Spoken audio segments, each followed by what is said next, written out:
I've never been so riled up about anything in my life. These were the words of a Wisconsin woman as she wrote about 10-year-old Joe Cooper from West Monroe, Louisiana.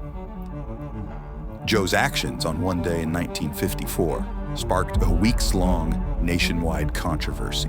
I'm wondering what you'd have to do to spark a controversy in the 50s as a 10-year-old. In the 50s, it was kind of like anything goes, I feel. So Joe was pretty poor. His mom was 65. Whoa. And he has no father. His dad was a farmhand and died in a farm accident when Joe was 2. So fatherless, got it pretty rough, but he's a very good kid by all accounts. Everyone in the community who knew him, neighbors, everyone says good kid, pretty shy, never got in trouble or anything. And another thing I found, he was the school marble champion. People used to shoot a lot of marbles, I guess, huh? But main thing of note, he was a big animal guy. Joe's neighbors reported that he had all kinds of pets over the years, and not just dogs and cats. From time to time, he would even have pet raccoons or snakes. So his favorite pet of all time was his dog, Tippy. And Tippy was kind of a rough-looking mutt, kind of a collie breed of some sort, but it was like a rescued stray, so it was never inoculated or tagged or anything like that. Named after remember Tippecanoe? Tippecanoe and Tyler, too. Yeah. For Tippecanoe and Tyler, too. So Joe has this dog, and he loves the dog, but, the dog probably loves Joe just as much as Joe loves it. So you can imagine the dog doesn't really like when Joe has to go off to school every day. On one particular day, this was October 6th, 1954, Tippy the dog got an idea. She thought, what if I just go to school with Joe? Then I won't have to be away from him at all. Tippy follows Joe, running behind his bike all the way to school. Once they arrive, Tippy starts running around the school grounds, which are now becoming busy as more and more students begin to arrive. So Tippy's loose at school, and so in the eyes of the principal, her name was Mrs. Tina Clark. Whoa, female principal in the 50s. So in her eyes, this isn't good, obviously. It's kind of her job to protect the kids, and there's this untagged dog just running around in the school grounds. Joe would later tell the newspaper, this is a quote from Little Joe, me and my friend went to school, and when we got there, my dog Tippy was running around the playground.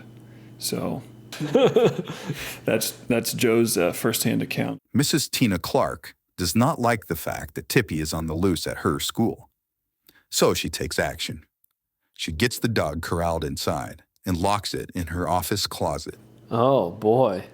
Where have we seen educators or coaches locking troublemakers in closets before? Refer back to video 1 of the 55 folks. Oh, who could forget? Who could forget? Yeah, allegedly. I don't know if the dog was concussed, though. Oh, that's true. So gets Tippy in the closet, and then the principal calls the dog catcher to come get it. Apparently this was standard practice for untagged dogs, and specifically in this case, the principal said they've had problems with this, and they've had several children get bitten in the past. She wasn't going to have any of it, got the dog corralled, and called up the dog catcher to come take care of it. So obviously Joe is quite upset about all of this, and in his head, he's thinking once the dog catcher gets Tippy, that they're going to send it to the gas chamber to be put down. Apparently that was common at shelters. I think it still is a little bit, but I looked it up. There's more like protests and stuff these days, so a lot of cities are shutting down the shelter gas chambers. That's how they put down dogs? In a gas chamber? Yeah, I didn't know. I would think they'd have like a shot or something. What do they do? Yeah, what do they do if you're putting down just a pet? Yeah, I think that's got to be a shot or something. It might have just been in bigger cities when they just had way too many. Yeah, I don't know. I feel like ever since the 40s, the gas chambers kind of been a no-no. But I don't know if they're not using that, what they're doing. Like, you're still going to have a capacity. Probably something worse. Yeah. Slowly bleeding him to death. Okay, I found this. It says the euthanasia of homeless companion animals in gas chambers is still prevalent in 4 states: Ohio, Missouri, Utah, and Wyoming, where there are fewer than a dozen such chambers in operation. Now, I don't believe there are any shelters that are slowly bleeding animals to death, but this says over the past decades, the practice has been replaced by EBI, euthanasia by injection. Yeah, in Joe's mind, this is what he's imagining the dog catcher is gonna do to it, which principal claims that dog catcher would have just taken it back to Joe's house. She says that if the dog catcher knows where the dog is from, that it just takes it back. It doesn't just take every dog to the gas chamber. But Joe doesn't know this. He's very upset, and Tippy being killed doesn't sound so great to Joe. He would later tell the judge, this is another quote from Joe, "That's all I had, my dog." So the dog's locked away, and dog catcher's on the way, and Joe's just a little 10-year-old. He can't do anything about it, really. He tries to beg the principal to let the dog out, but he's just a kid. He doesn't have any physical power. He can't get his way through physical force, kind of seemingly out of options. But then he gets an idea of how he can gain instant power over the principal. This is an old trick that works a pretty high percentage of the time, but it doesn't come without its consequences. But I guess in the moment, it does work a lot of the time. So what Joe does is he races home on his bike, and he gets the family shotgun. And then he goes to the convenience store and buys some ammo with his 30-cent lunch money. Okay. So now we're reaching threat level midnight of sorts. We have a very angry and emotional 10-year-old loose on the town with a loaded shotgun and a whole lot of motive. Joe pedals his way back to school, where the dog is still locked up, and he confronts the principal, points the loaded shotgun at her, and demands Tippy be released. So this plan kind of works in the end, but kind of in a roundabout way, I guess. It takes a while. So, of course, the police are called immediately. I don't know. I couldn't find in the moment how it was dissolved. I mean, I think Joe wasn't ever going to actually pull the trigger. Yeah. So just calmed him down, called the police. Or Joe told the paper that a couple girls, once the dog was locked up, a couple girls came up to him and said they heard Tippy was going to go to the gas chambers. So that might have kind of set him off. But also, all this is coming out after, so the principal might have backtracked after and been like, oh, no, Tippy was just going to go home. We weren't, nothing was going to happen. Yeah. So it's hard to tell what all these stories are afterwards. 10-year-old kids, I mean, you never know. Someone's like, your dog's probably going to. Yeah. They have no idea. They're probably just saying. It's hard to know what all's what. So Joe's taken in, and apparently his mom okayed like an expedited hearing for him that same day, which seemed kind of unusual. So I don't know if she wanted him out of the house or what, but that was kind of weird that his mom okayed a quick hearing, and the judge sends him away to a state reform school for whatever, juvenile delinquents.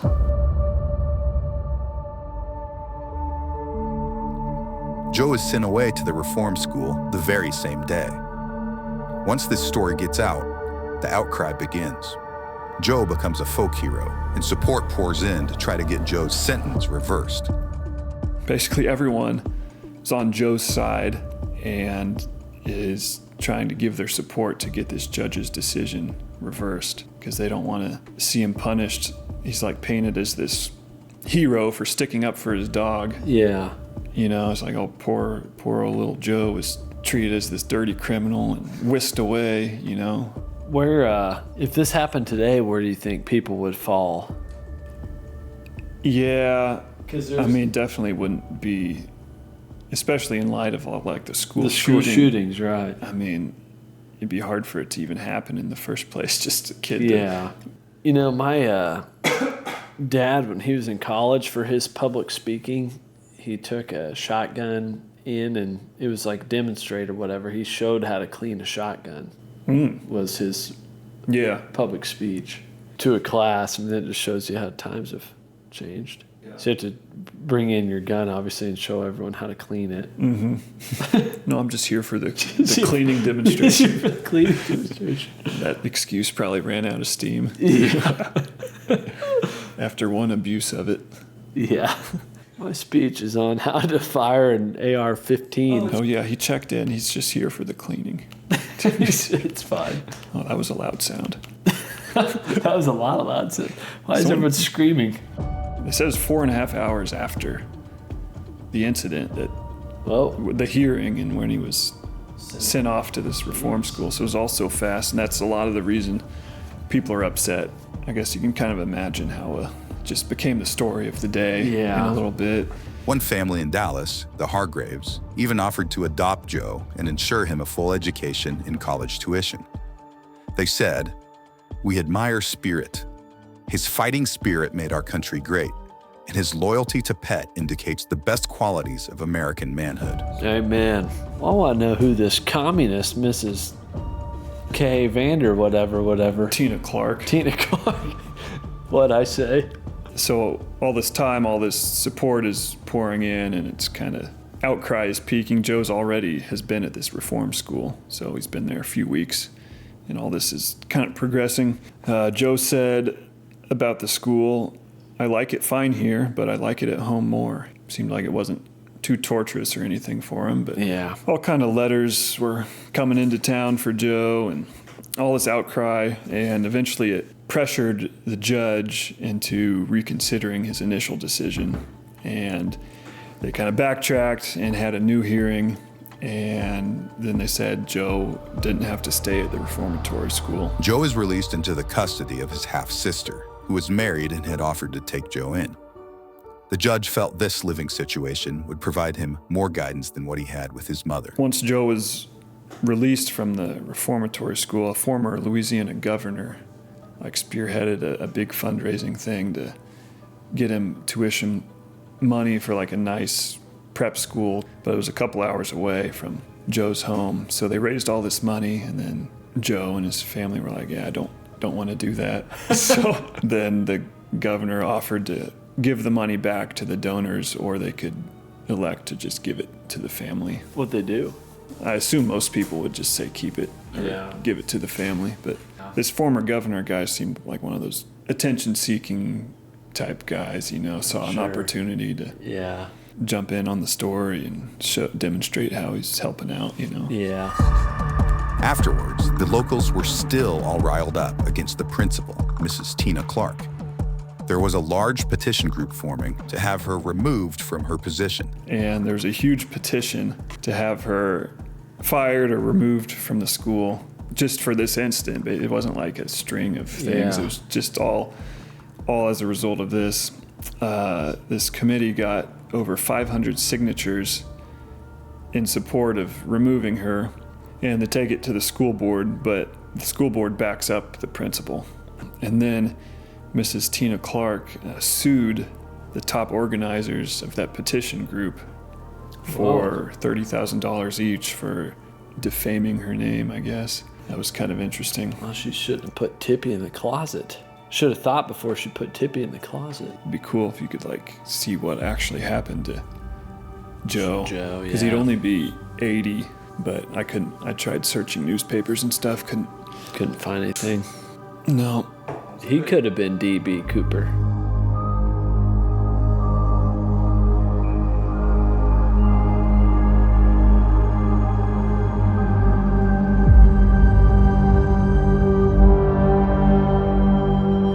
Anyone ever looked into that? So that's maybe why I couldn't find anything. Yeah, that's when what I was I'm saying. looking for him. Just disappeared. Folks, we may never know whether Joe Cooper was in fact D.B. Cooper, but in conclusion, the moral of the story is, I don't know. I didn't really think think that far.